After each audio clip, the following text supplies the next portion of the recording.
नमस्कार साथियों, स्वागत है आपका पीसीसी मेवाड़ के इस ऑनलाइन प्लेटफॉर्म पे। आज हम मेवाड़ का इतिहास प्रारंभ करने वाले हैं, जो कि आपके प्रतियोगिता परीक्षाओं के लिए बहुत ही महत्वपूर्ण टॉपिक है। राजस्थान के इतिहास का पहला टॉपिक लगा रहे हैं हम। जो राजस्थान का हमारा इतिहास है उसका पहला टॉपिक है राजवंश। उस राजवंश टॉपिक के अंदर भी हम शुरुआत करने वाले हैं मेवाड़ के राजवंश की या मेवाड़ के इतिहास। जो हम नाम बचपन से सुनते आए, महाराणा प्रताप, महाराणा कुंभा, महाराणा संग्राम सिंह, राणा रतन सिंह, पद्मिनी, इन सभी के बारे में हम यहाँ विस्तार से चर्चा करने वाले हैं।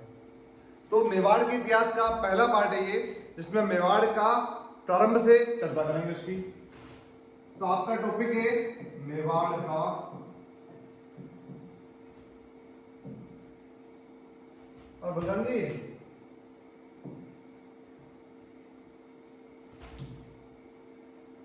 अरे यार यू भी चलो।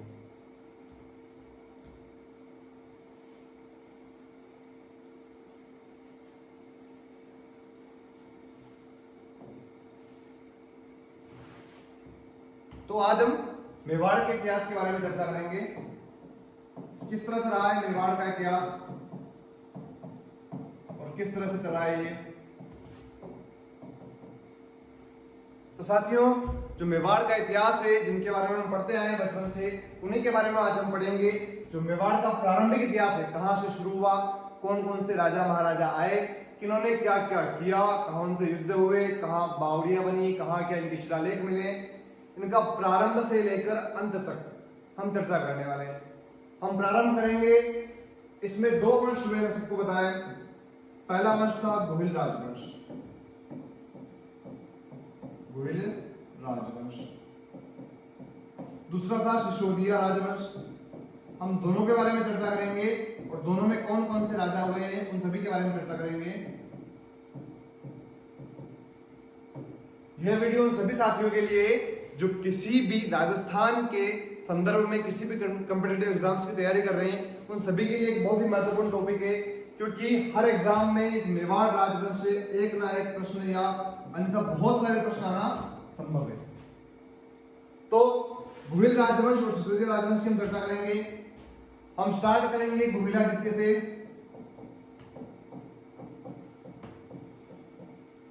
फिर उसके बाद आएंगे हम लास्ट गुहिल शासक राणा रतन सिंह के ऊपर। फिर हम सिसोदिया राजवंश शुरू करेंगे राणा हम्मीर से, और अंत करेंगे हम महाराणा भूपाल सिंह तक।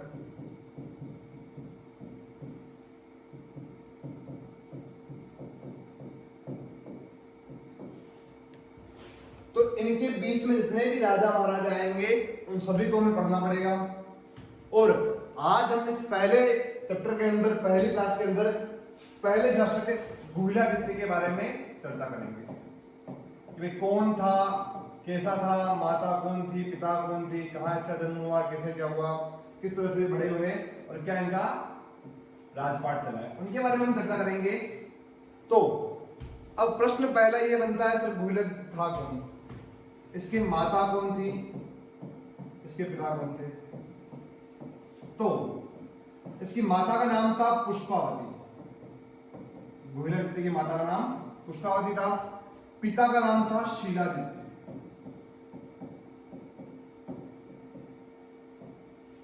अब समझ आए, छोटी सी कहानी है। जब शीलादित्य किसी युद्ध में मारे गए तब पुष्पावती थी गर्भवती और यह दर दर ठोकरें खा रही थी अपनी संतान की रक्षा के लिए। तभी पुष्पावती पहुंच जाती है एक गुफा के अंदर। कहां पहुंचती है? एक गुफा के अंदर। और हम सब परिचित है इससे कि गुफा को गुहा कहा जाता है, पर्यायवाची शब्द इसका गुहा, गुफा का। और इसी गुफा में इस गुहिलादित्य का जन्म होता है, एक पुत्र का जन्म होता है। उसका नाम क्या रखते हैं फिर ये? गुहिलादित्य। गुफा में जन्म होने के कारण इसका नाम क्या रखा गया? गुहिलादित्य। जन्म होने के कुछ समय पश्चात इसकी माता पुष्पावती की हो जाता है देहांत। अब छोटा बच्चा है, माता है नहीं, पिता है नहीं, तो पालन पोषण करने वाला चाहिए कोई ना कोई। तब यहां पर एक नाम आएगा कमलावती ब्राह्मणी। कमलावती ब्राह्मणी, जिसने क्या किया, कुंभाग इसका गुहिलादित्य का पालन पोषण किया। मतलब माता कौन है, पुष्पावती, पिता कौन है, शीलादित्य, जैसे हम बोल सकते हैं गार्जियन कौन है, कमलावती ब्राह्मणी, जिसने क्या किया, इसका पालन पोषण किया। ये गुहिलादित्य के बारे में छोटी मोटी जानकारी है। फिर अगर आगे हम देखें तो इसने गुहिल वंश की स्थापना की है। कौन से वंश की, गुहिल वंश की स्थापना। इसीलिए इसे कहते हैं गुहिल वंश का आदि पुरुष, या कहते हैं इसे मूल पुरुष, या फिर इसे कहते हैं संस्थापक। तो परीक्षा में प्रश्न आया हुआ है और आ सकता है कि गुहिल वंश का संस्थापक कौन था, आदि पुरुष कौन था, या मूल पुरुष कौन था। उसका नाम क्या है, गुहिलादित्य है। इसका एक और नाम मिला गया है, गुहादित्य भी बोलते हैं इसी को। क्या बोलते हैं, गुहादित्य। मतलब गुहिलादित्य कह दो या गुहादित्य कह दो, बात एक ही है। कौन है गुहिलादित्य, इसकी माता पुष्पावती, पिता शीलादित्य, पालन पोषण किसने किया, कमलावती ब्राह्मणी ने किया, और गुहिल वंश का संस्थापक, आदि पुरुष या मूल पुरुष है। अब गुहिलादित्य के जाने के बाद कुछ समय तक शासनकाल मंदा रहा, और फिर एक प्रतापी शासक आते हैं जिनके बारे में हम सब जानते हैं, और ना जानते तो अब जान जाएंगे। इसका नाम है बप्पा रावल। मेवाड़ में गुहिल वंश का प्रथम प्रतापी संस्थापक या प्रथम प्रतापी राजा कह सकते हैं, और इसलिए से क्या कहा गया, गुहिलों का वास्तविक संस्थापक। गुहिल वंश का वास्तविक संस्थापक।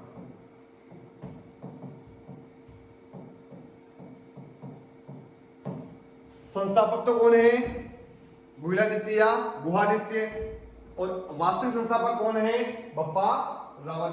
इसका शासनकाल याद रखना मित्रों, 734 से 753 ईस्वी। शासनकाल किसका, ये बप्पा रावल का। बप्पा रावल के बारे में छोटी मोटी कुछ बातें हैं। इसका एक उपाधि है जिसे हम बोलते हैं कालभोज या मालभोज। कालभोज या मालभोज। कहीं किताबों में, कहीं इतिहासकारों ने कुछ लिखा है कि भाई कालभोज अलग है, मालभोज अलग है। इसने कहा है कि भाई बप्पा इसको उपाधि मिली हुई है, रावल इसका नाम है, और कालभोज इसकी उपाधि है।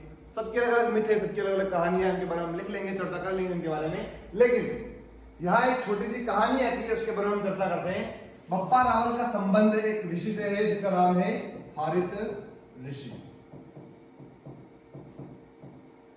कहते हैं कि बप्पा रावल हारित ऋषि की सेवा करते थे और उन्हीं के आश्रम में रहा करते थे। तो हारित ऋषि के पास थी गाय। तो बप्पा रावल गायों को चलाने जाते थे। हाँ, हुआ माना कि एक राजा है, लेकिन जब तक है जिस प्रकार भगवान श्री राम ने अपना शिक्षा अपने गुरु से ली थी, उसी प्रकार बप्पा रावल भी ले रहे हैं शिक्षा। तो इन्होंने भी अपने ऋषि की सेवा की। क्या नाम है ऋषि का, हारित ऋषि। तो हारित ऋषि की सेवा करते थे। इनके पास गाय भैंसे थी, तो मतलब गाय थी, उनको आराम से ये बाहर ले जाते थे। एक कहानी है छोटी सी, इनकी गाय थी जो काफी टाइम से दूध नहीं निकाल रही थी। तो हारित ऋषि को लगा कि भाई कहीं ना कहीं बप्पा रावल गड़बड़ कर रहा है, और हारित ऋषि ने कह दिया, बप्पा चल तू जांच करके आ कि जो गाय है वो दूध क्यों नहीं निकला रही। क्या कहा बप्पा रावल से हारित ऋषि ने कि बप्पा जा और चेक करके आ कि जो गाय है वो दूध क्यों नहीं निकलाती है। खाना तो खूब खा के आती है, मतलब घास फूस तो खूब खाती है, हष्ट पुष्ट हो रखी है, लेकिन दूध फिर भी नहीं निकला रही है। तब कहते बप्पा रावल गए फिर पीछे पीछे और देखा तो गाय चारा भी खा रही है बढ़िया सी। हारित ऋषि को आके बोला कि गुरुजी गाय चारा वारा खा रही है, कोई समस्या नहीं है। तो बोले फिर ये दूध निकला क्यों नहीं रही है। तब कहते बप्पा रावल फिर जाता है अगले दिन और देखता है तो जो गाय है वो एक पेड़ के आसपास आती है, और इसी पेड़ के पास में एक छोटी सी चट्टान के जैसे कुछ उभरा हुआ भाग था, वहां पर आती है और अपना दूध स्वयं ही गिरा देती है। तब बप्पा रावल के दिमाग में बात पची नहीं, हजम नहीं हुई। बोले ये कैसे संभव है कि कोई गाय आ रही है, अपना दूध अपने आप निकला रही है, एक जगह फिक्स है, यहीं आती है, यहीं निकलाती है और आ जाती है आगे बढ़ के। तब ये बात बप्पा रावल ने हारित ऋषि को जाके कही, तो हारित ऋषि को विश्वास नहीं हुआ। उसने कहा बप्पा रावल झूठ बोल रहा होगा। बप्पा ने कहा जाके चेक कर लो खुद। तब कहते हैं हारित ऋषि आए और चेक किया कि वास्तव में हो क्या रहा है। तब देखा कि वास्तव में गाय वहां पर दूध दुआ रही है। तब बप्पा रावल को हारित ऋषि ने कहा कि बेटा बप्पा चेक कर यहाँ पर कुछ है क्या। और जब यहाँ पे छोटी सी खुदाई करते हैं, तब यहां से एक शिवलिंग का निकलना होता है, एक मूर्ति निकलती है शिव जी की। उस मूर्ति का नाम है, उस भगवान का नाम है एकलिंग नाथ जी। कौन से नाथ जी? एकलिंग नाथ जी। बप्पा रावल को बोला गया कि भाई तू महाराणा है यहाँ का, तू यहाँ का राजा है, महाराजा है, तो ऐसा कर इस मूर्ति की स्थापना कर दे। और बप्पा रावल ले जाता है इस मूर्ति को, स्थापना करता है कहां पर? कैलाशपुरी में। कैलाशपुरी लिखा है वर्तमान उदयपुर। कैलाशपुरी उदयपुर में स्थापना करती किसकी? मूर्ति की। कौन सी मूर्ति की? एकलिंग नाथ जी के, शिव जी की मूर्ति की, जो उस जगह से निकाली थी। अब यहां स्थापना हो गई। एकलिंग नाथ जी जो वर्तमान में मेवाड़ के महाराजा है, उनकी ये पूजा है। तो अब हम थोड़ा सा एकलिंग नाथ जी के बारे में पढ़ लेते हैं। है क्या एकलिंग नाथ जी?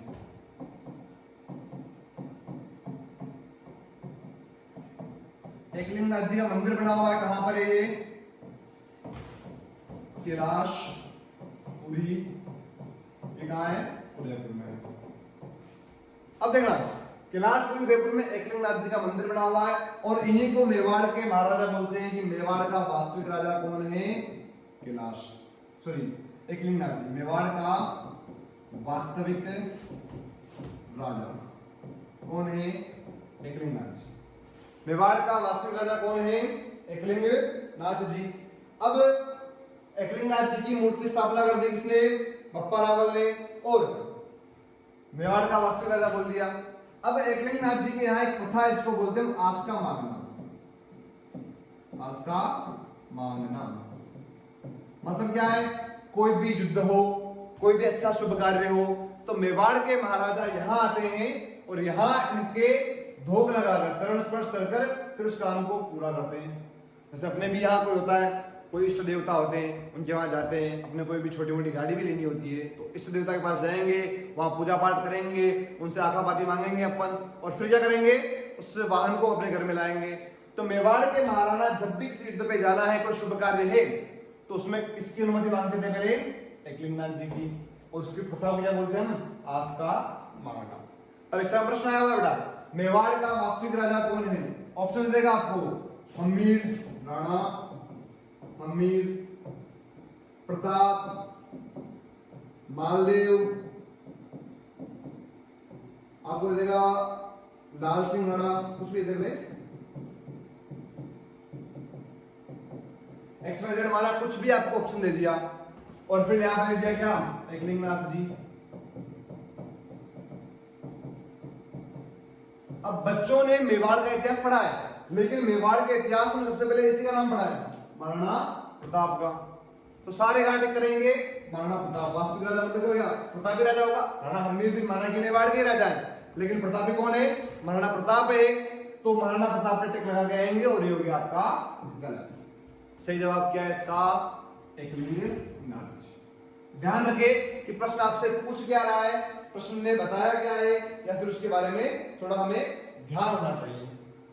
फिर एकलिंग नाथ जी का हुआ, यहां पर मेला पड़ता है कब? महाशिवरात्रि को। महाशिवरात्रि, महाशिवरात्रि क्या पड़ता है? यहाँ पे मेला होता है। ठीक है, अब आगे बढ़ते हैं। वापस रिवीजन कर लो, बोले आपको समझ में आया हो तो देख लो। एकलिंग नाथ जी का जो मंदिर है कैलाशपुरी उदयपुर में है। मेवाड़ का वास्तविक राजा है। आस्का मांगना है कि पता है, और महाशिवरात्रि में क्या होता है? मेला पड़ता है। बप्पा रावल ने लिखा 734 से 753 के आसपास। भोजवंश का वास्तविक संस्थापक है कालभोज मालभोज उपाधि है। हारित ऋषि क्या ये? अनुयायी है। ठीक है, अब इस हारित ऋषि की कहानी और आती है। कहते हैं कि बप्पा रावल जब बैठा था अपने घर पे, हारित ऋषि की हालत हो चुकी है खराब, वृद्धावस्था है, लग रहा है कि अब कभी ना कभी प्राण फेरू उड़ने ही वाले हैं। बप्पा रावल की सेवा कर रहे हैं, आराम से बैठे हैं। तब हारित ऋषि बप्पा रावल को बुलाते हैं पास में और बोलते हैं बप्पा अब देखो मेरे को तो जाने का समय हो गया है, अब कुछ बातें सुन ले मेरी। बोले तो सुना दो। तो कुछ ज्ञान की बातें कही और कहते हैं कि कुछ क्षण बाद यमराज आए और हारित ऋषि के प्राण लेके चल पड़े। जब हारित ऋषि के प्राण जा रहे थे तब कहते हैं कि हारित ऋषि ने कहा बप्पा रावल को, बप्पा मैं कुछ दे रहा हूं उसे स्वीकार करना।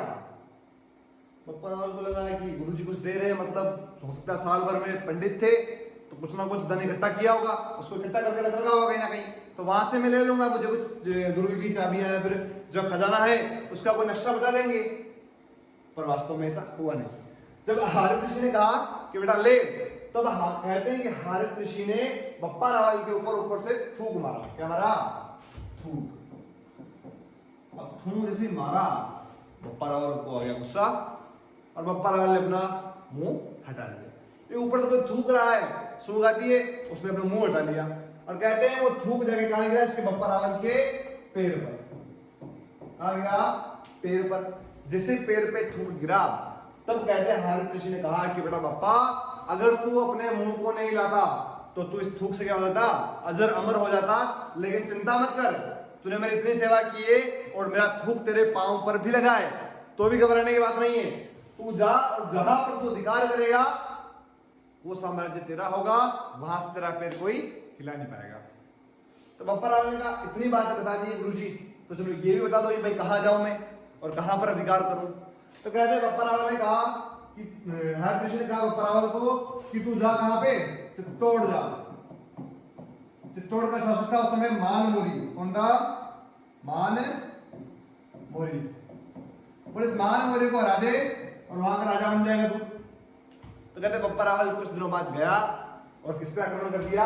चित्तौड़ पर आक्रमण कर दिया।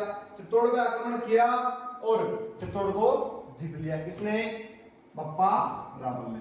अब चित्तौड़ का राजा कौन बन चुका है? बप्पा रावल। और मान मोरी को हरा दिया। छोटा सा युद्ध हुआ था ये, छोटा मोटा, उसके बाद याद रखना है। तो भाई मान मोरी को हराया तो कब हराया? 734 ईस्वी। कब हराया? 734 ईस्वी में मान मोरी को हराकर बप्पा रावल ने चित्तौड़ पर अधिकार कर लिया और नागदा को क्या बना दी? राजधानी। राजधानी क्या थी इनकी?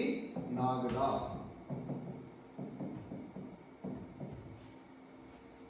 बप्पा रावल ने क्या किया? इसने नागदा को राजधानी बना लिए, चित्तौड़ पर अधिकार कर लिया है। कब किया? 734 ईस्वी में। किसको हराया था? मान मोरी वहां गया था, शासक था। ठीक है।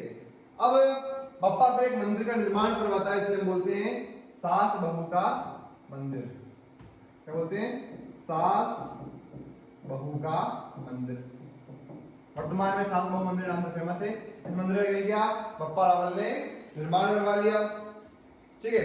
फिर क्या हुआ? बप्पा रावल ने मेवाड़ का प्रथम शासक जिसने मेवाड़ के अंदर सोने के सिक्के चलवाए। क्या चलवाए? सोने के सिक्के। खुद के नाम से सिक्के, सोने के सिक्के चलवाए और इनके अवशेष मिले कहां है? मैं कोई मनसे तफाक नहीं रहा, इसके अवशेष मिले कहां पर? अजमेर में। फिर क्या होता है, कभी कभी बच्चे पूछ रहे थे सर आप बोल रहे हो सोने के सिक्के चलाए का आपको क्या पता? आप थे क्या उसमें? तो बेटा मैं भी नहीं था, ना तुम थे ना कोई था, लेकिन अब जहां साक्ष्य मिले वो हम पढ़ते आए और कहते हैं कि सोने के सिक्के साक्ष्य कहां मिले? अजमेर में मिले। और अजमेर में मिलने के बाद इसका वजन किया गया तो सोने के सिक्के वजन था 115 ग्राम।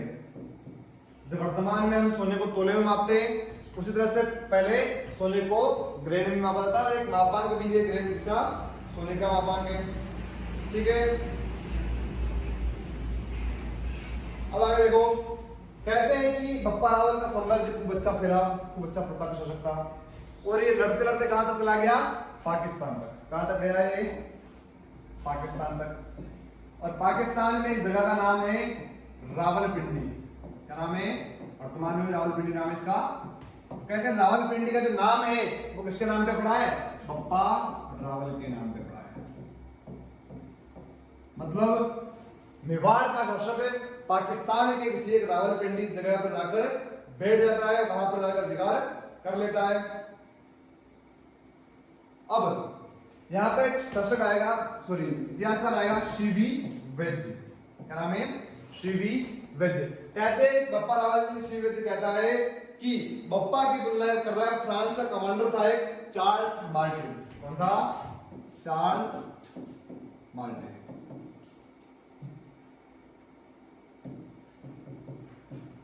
तो बप्पा की तुलना किससे की है? चार्ल्स मार्टिन से। किसने की है? सीवी वैद्य ने। चार्ल्स मार्टिन कौन था? फ्रांस का क्या था? एक कमांडर था। और बप्पा रावल ने जिसको राजधानी बनाई, जिसको? नागदा को। तो नागदा में बप्पा रावल की मृत्यु, और यहाँ पर क्या बनी हुई है? समाधि बनी हुई है। इसने समाधि ली यहाँ पे, और यहाँ पर क्या इसका स्मारक भी बना है। बप्पा रावल की समाधि कहाँ है? नागदा में। राजधानी कौन सी है? नागदा। और स्मारक कहां पर है? नागदा के अंदर है। तो ये थी बप्पा रावल के बारे में छोटी मोटी जानकारियां। लेकिन अब आज इसकी उपाधियां क्या थी? ये उपाधियां। उपाधियों के बारे में थोड़ा सा जिक्र कर लेते हैं।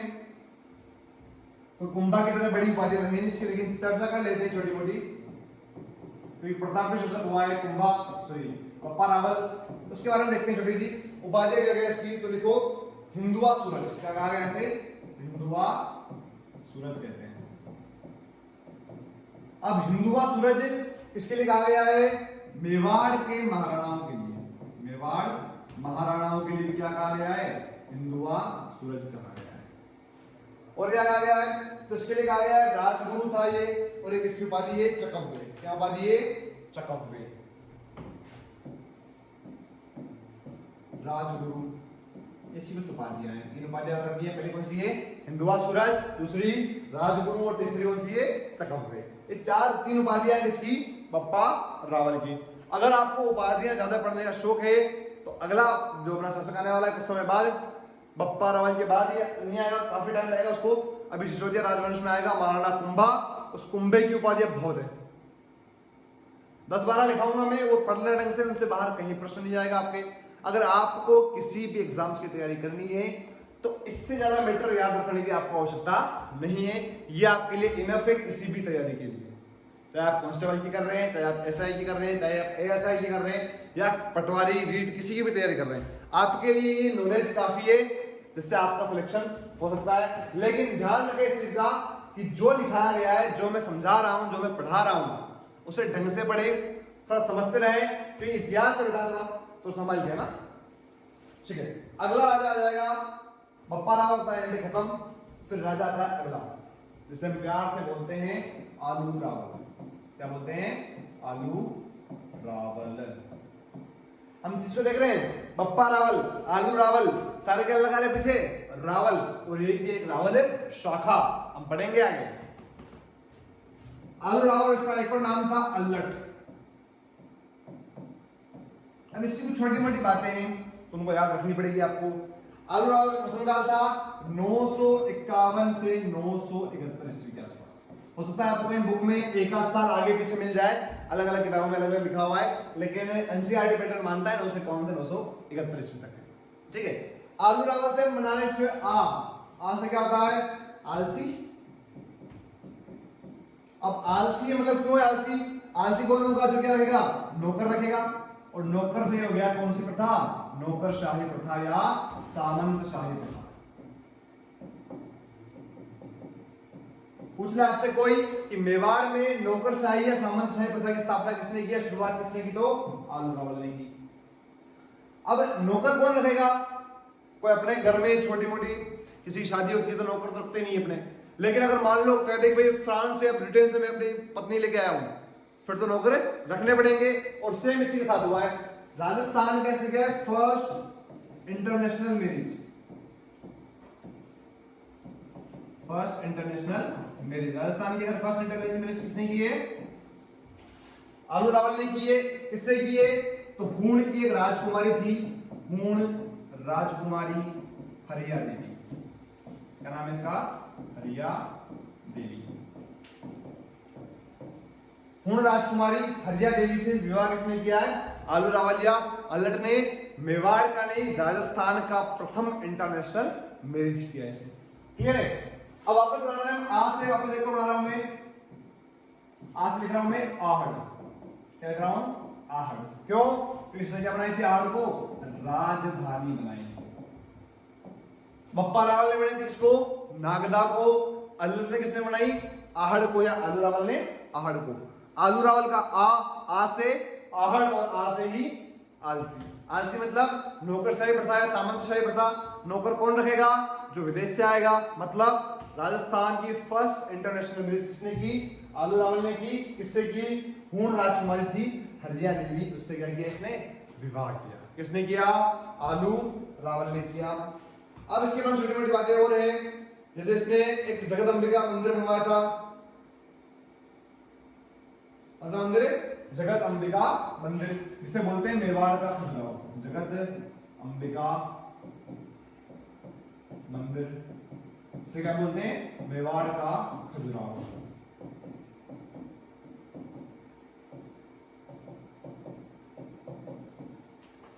मेवाड़ का खजुराहो किसे बोलते हैं? जगदम्बिका मंदिर को, जो किसने बनवाया है? अल्लड़ या आलू रावल ने। क्लियर है? एक छोटा सा और बचा हुआ है, इसको पढ़ लेते। जैत्र सिंह, क्या नाम है इसका? जैत्र सिंह। बेटा महाराजाओं का शासनकाल भी आपको याद रखना पड़ेगा। जैत्र सिंह है 1213 से 1250 तक। 1213 से 1250 तक का शासनकाल है। बीच में छोटे मोटे राजा बहुत सारे आए हैं, कोई काम के नहीं है, उनके बारे में इतिहास में इतनी जानकारी नहीं मिली है, तो उनके बारे में चर्चा भी नहीं करेंगे। ठीक है? जैत्र सिंह के बारे में 3 चीज याद रखनी है केवल, इसको हम ट्रिक से याद रखते हैं। जैत्र, इत्र और चित्र। क्या है? जैत्र, इत्र और चित्र, 3 चीज याद रखनी है केवल। जैत्र, इत्र और चित्र। जैत्र से क्या हो गया? जैत्र सिंह। ई से हो जाएगा इल्तुतमिश। क्या हो जाएगा? इल्तुतमिश। यह आएगा आक्रमण करने, इल्तुतमिश। ची से हो जाएगा क्या? चित्तौड़ को राजधानी बनाई।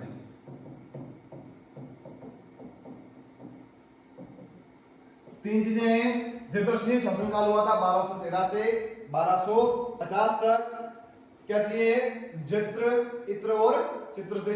जैत्र मतलब क्या हो गया? जैत्र सिंह।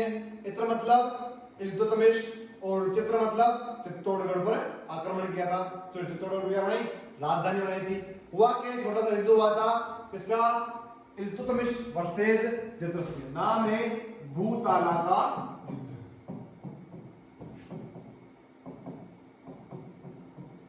भूताला के किसके बीच हुआ? जैत्र सिंह वर्सेस इल्तुतमिश। ये क्या हुआ? हार गया। और जीत किसकी हुई? जैत्र सिंह क्या हुआ? विजय हुआ। लेकिन इससे पहले जो राजधानियां थी, नागदा या फिर आहड़, हुआ क्या? इसके समय नागदा जो थी, उस नागदा को बिल्कुल क्या कर दिया? तहस नहस कर दिया। इसने इल्तुतमिश ने आक्रमण किया और नागदा को तहस कर दिया। युद्ध कौन सा है? भूताला का युद्ध। अच्छा, हुआ कब है? 1227 ईस्वी में। तो इस युद्ध के बाद नागदा को तहस नहस कर दिया गया। तब जैत्र सिंह ने नई राजधानी किसको बनाई? चित्तौड़ को। नागदा से थोड़ा चला गया दूर और नई जगह पर रहना प्रारंभ कर दिया। राजधानी क्या हो गई? अब चित्तौड़ हो गई है। अब इसके लिए कुछ लिखा हुआ है, जयसिंह सूरी की किताब है हम्मीर मद मर्दन, उसमें इस युद्ध की जानकारी मिलती है। कौन से युद्ध की? भूताला के। किताब का नाम हम्मीर मद मर्दन। इसमें जानकारी किसकी मिली है?